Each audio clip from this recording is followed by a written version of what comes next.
Hello bachchon, let's see the question here. Question says that if the area of base of conical tent is 154 meter square and volume is 1232 meter cube, then find the length of the canvas required to build the tent if the canvas is 2 meter wide.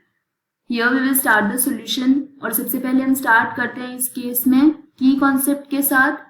तो इस case के लिए की concept हो जाएगा that curved surface area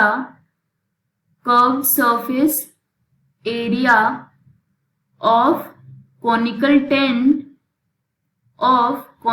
tent ये equal होगा surface area of canvas के. इस केस में हमारे पास जो गिवन डेटा है वो है area of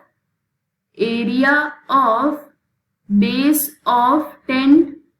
area of base इसका फॉर्मूला होता है पाई आर स्क्वायर एंड इसकी वैल्यू गिवन है 154 मीटर स्क्वायर. पाई होता है 22 divided by 7 multiplied by r square. ये इक्वल है 154 के. Therefore r square this is equal to 154 divided by 22 multiplied by 7. So this is equal to 7 square. तो यहां से हमारे पास टेंट की रेडियस आ गई. So radius of tent this is equal to 7 centimetre. Next यहाँ पे जो गिवन डेटा है इस क्वेश्चन में वो गिवन है हमारे पास volume of tent. So volume of tent और we can say volume of cone ये होता है 1/3 pi r square h. So this is equal to यहाँ पे ये वैल्यू गिवन है 1232. So when we substitute the values ये हो जाएगा 1/3 multiplied by 22 divided by 7 multiplied by 7 square multiplied by height equal to 1232. जब हम इसको simplify करेंगे so we will get the value of height as 24 meter in this case. Here unit of radius I have written centimeter, it's not centimeter, it is meter. यहाँ से हम find out कर सकते हैं अब slant height. So for this case slant height of tent, slant height that is L ये equal होता है under root r square plus h square के. So this is equal to under root r square, radius है 7 so 7 square plus 24 square. This is equal to 625 which is 25 whole square. So this will be equal to 25 meter.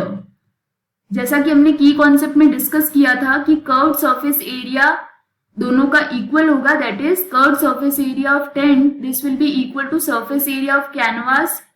So formula for curved surface area of tent ये हो जाएगा pi r l and surface area of canvas ये हो जाएगा length multiplied by width.